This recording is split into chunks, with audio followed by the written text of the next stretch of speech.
오늘 본문의 26장의 시작은 이렇게 말씀하고 있습니다. 1절을 보면 차지하게 하실 땅입니다. 가나안 땅을 들어간 것이 아니라 들어가야 하는 길목에 서 있는 것이지요. 무슨 뜻입니까? 가나안 땅을 들어가도 되고 들어가지 않아도 된다는 그런 가치를 가지고 살면 어떻게 되는 것인가? 신앙의 외나무 다리를 만날 때 절망하고 포기한다는 것입니다. 절대 넘어갈 수 없는 것으로 생각한다는 것이지요. 그래서 한 사람도 넘어갈 수 없습니다.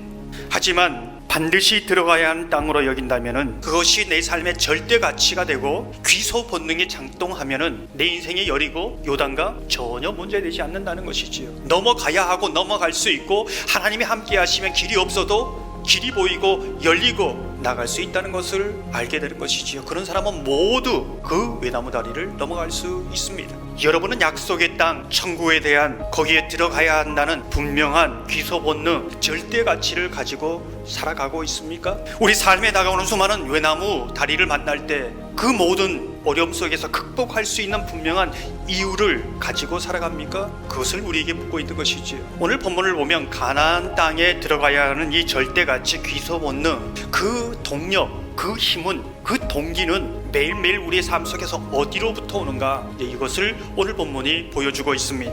오늘 읽은 구절을 보면 내가 오늘 여호와를 내 하나님으로 인정하고 라고 말씀하고 있습니다. 내 삶에서 하나님을 인정하는 것이지요. 내 하나님, 내 하나님의 생생한 고백을 가지고 살아가는가? 이것을 묻고 있습니다. 이제까지 걸어온 길에 시퍼렇게 살아서 역사하신 내 하나님, 그 하나님이 지금도 내가 어떠한 상황이든지 살아 계셔서 함께 하신다는 그 고백이 있는가? 이것을 묻고 있는 것입니다. 그래야 이 광야를 지나갈 수 있다는 것이지요. 그럼 어떻게 이 광야를 지나갈 수 있는가? 하나님은 이렇게 말씀합니다. 오늘 하나님을 인정하고 그 다음에 나오는 단어가 무엇입니까? 또 그 도를 행하고 그의 규례와 명령과 법도를 지키며 이렇게 말씀하고 있습니다. 무슨 뜻일까요?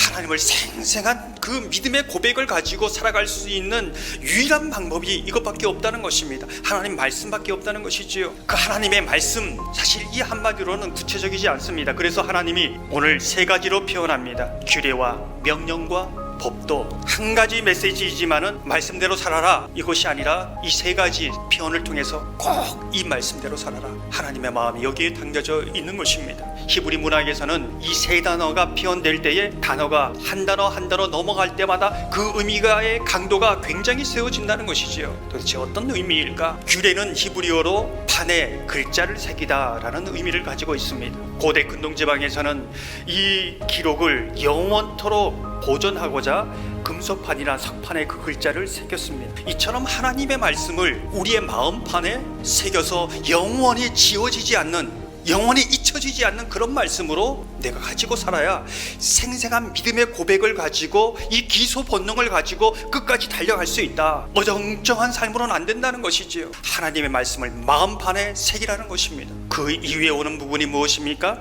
명령입니다. 하나님의 말씀을 마음판에 새긴 이후에 이 명령은 신하가 왕의 명령에 절대 복종한다라는 의미에서 왔습니다. 무슨 뜻입니까? 하나님의 말씀을 창조주 하나님의 왕의 명령으로 받아야 된다는 것이지요. 그렇게 복종해야 된다는 것입니다. 내가 정말 마음판에 새기고 이 말씀 가운데 정말 하나님의 말씀으로 순종할 때 반드시 믿음의 역사가 그 사람 가운데 있다는 것입니다. 그렇게 살아갈 때에 그 삶이 어떻게 되는가? 법도로 향합니다. 이 법도는 무엇입니까? 법정에서 재판하는 그런 삶에서 유래되었습니다. 무슨 뜻일까요?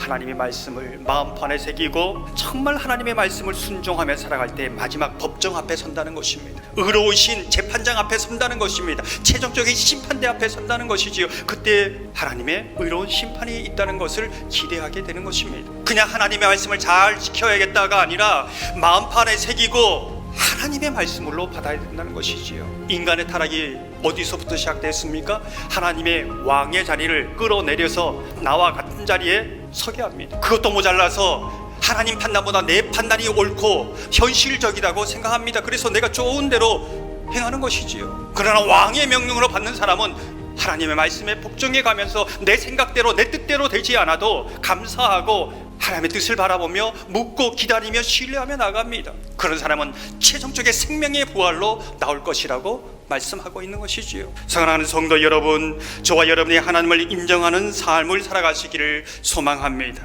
하나님의 말씀을 마음판에 새기고 하나님의 왕의 말씀으로 받아 순종하는 사람 되기를 소망합니다. 그래야 마지막 심판날 의로우신 재판장이 생명의 부활로 하나님이 기뻐하시는 사람으로 그렇게 서게 될 것을 기대하며 나가는 주님의 사람 다 되시기를 주님의 이름으로 축원합니다.